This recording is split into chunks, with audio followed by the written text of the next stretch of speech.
Buku Dunia Arab The Arabs A Short History. Pengarang Philip Kahiti, bekas guru besar dalam kesusastraan, bahasa-bahasa Samyah, pada Universitas Princeton, Amerika Serikat, halaman 148 sampai dengan halaman 151. Tidak usah disangsikan bahwa kebanyakan di antara buku alkimia yang masih ada dalam bahasa Arab dan Latin dan yang dikatakan orang buah karangan Jabir, adalah palsu. Namun demikian, semua buku-buku ilmu alkimia yang paling berpengaruh sesudah abad ke-14, baik di Eropa maupun di Asia. Beberapa sumbangan dari Jabir dan dapat dipastikan kebenarannya. Kedua proses kimia yang terpenting yaitu kalsinasi dan reduksi, diuraikan olehnya dengan suatu cara yang berdasar ilmu pengetahuan. Dia memperbaiki cara menguap menjublim, melebur dan membalur. Dia mengetahui caranya untuk membuat asam belerang dan asam sendawa, serta mencampurnya sedemikian rupa, sehingga ia mendapat campuran aqua regia yang dapat menghancurkan emas dan perak. Diadakannya suatu perubahan umum dalam teori Aristoteles mengenai campuran logam, perubahan mana, setelah kemudian mengalami perubahan-perubahan kecil, tetap berlaku hingga zaman permulaan ilmu kimia modern pada awal abad ke-18.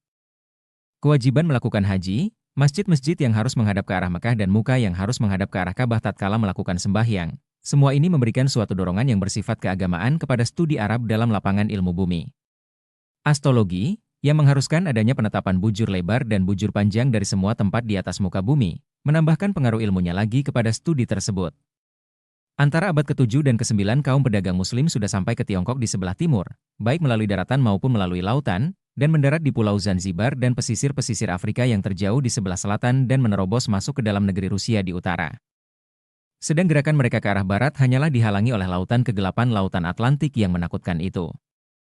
Laporan-laporan kaum pedagang yang kembali dari perjalanannya tentu menarik perhatian orang Arab akan negeri-negeri yang jauh dan akan bangsa-bangsa yang berdekatan. Kitab geografi karangan Ptolemaios disalin beberapa kali ke dalam bahasa Arab baik secara langsung maupun melalui bahasa Syria. Dengan mengambil kitab ini sebagai pola, Al-Khwarizmi yang termasyhur itu menyusun suatu bentuk bumi, semacam peta yang diciptanya bersama-sama dengan 69 orang sarjana-sarjana lain.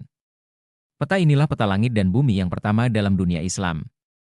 Ahli-ahli ilmu bumi Arab yang terdahulu menuruti paham India yang mengatakan bahwa bumi mempunyai titik pusatnya yang disebut Arin. Nama ini berasal dari nama sebuah kota di India yang disebut di dalam kitab geografi karangan Ptolemaios. Di dalam kota tersebut pernah berdiri suatu pos observasi astronomi dan ia terletak pada bulatan bujur, di mana orang menganggap terletak kubah atau puncak dunia. Kubah atau puncak dunia ini ditempatkan mereka di atas Khatulistiwa, pada titik yang terjauh, di antara timur dan barat. Menurut anggapan mereka bulatan bujur barat yang terpenting terletak sejauh 90 derajat dari tempat ini. Para ahli ilmu bumi muslim membuat ukuran umum dari bulatan-bulatan bujur yang terpenting, yang dipakai oleh Ptolemaios di dalam kitabnya, yaitu bulatan-bulatan bujur dari gugusan pulau yang kita kenal, sekarang sebagai gugusan Pulau Canaris. Jika dalam lapangan filsafat dan ilmu ketabiban Arab, kita melihat pengaruh Yunani yang terbesar, maka dalam lapangan sejarah dan kesusastraan yang akan diuraikan sekarang di sini contoh-contoh parsilah yang dituruti. Sungguh pun demikian cara penyusunannya tetap juga menurut cara Islami yang khas. Tiap-tiap peristiwa diuraikan menurut perkataan-perkataan dari orang yang melihatnya sendiri atau orang yang sezaman dengan dia dan disampaikan kepada pengurai yang terakhir yaitu penulis sejarah melalui tali penghubung yang terletak di antaranya, yaitu para pelapor. Maksud cara bekerja sedemikian ini ialah untuk memelihara ketelitian pemberitaan dan sebagai kesaksian dari saat terjadinya peristiwa-peristiwa itu, bahkan mengenai bulan dan tanggalnya. Akan tetapi kebenaran peristiwa-peristiwa tersebut pada umumnya lebih tergantung kepada adanya perhubungan yang menetap antara penulis dan para pelapor serta kepada kejujuran dari para pelapor tersebut, dari kepada penelitian yang kritis dari peristiwa-peristiwa itu sendiri. Para ahli sejarah itu tidak banyak menunjukkan kecakapan untuk membuat analisa, kritik, perbandingan dan kesimpulan, selain daripada pertimbangan-pertimbangan sendiri yang diperlukan untuk memilih pelapor yang dapat dipercayai dan untuk menyusun tanggal-tanggal dari peristiwa-peristiwa itu. Sekalipun para ahli sejarah Arab menguraikan peristiwa-peristiwa itu dengan suatu cara yang menunjukkan kekayaan bahasa, namun cara orang Arab yang khas untuk menghampiri sejarah ialah dengan hadits atau pengetahuan tentang tradisi keagamaan. Selama 2,5 abad sesudah Nabi Muhammad SAW wafat, jumlah catatan-catatan dari ucapan-ucapan serta perbuatan-perbuatan beliau semakin besar dan semakin kaya akan kata-kata.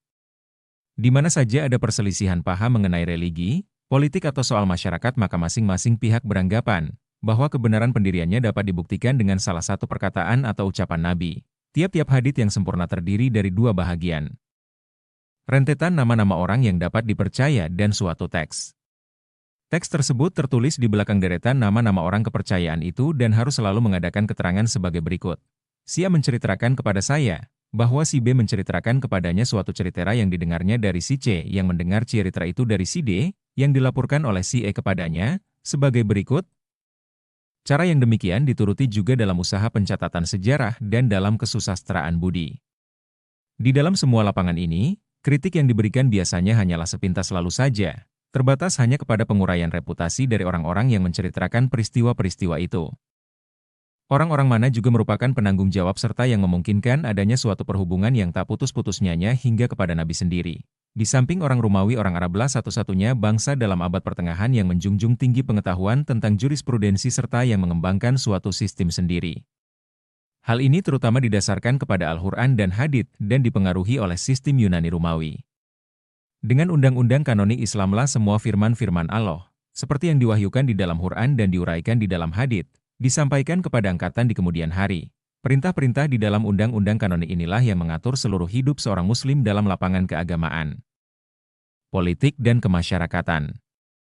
Undang-undang tersebutlah yang menguasai perhubungan-perhubungannya dalam rumah tangga dan masyarakat serta terhadap orang-orang yang bukan muslim. Penghidupan etis menerima pengesahannya dan larangan-larangannya dari undang-undang yang disucikan ini. Kelakuan tiap-tiap orang dibagi dalam 5 golongan hukum.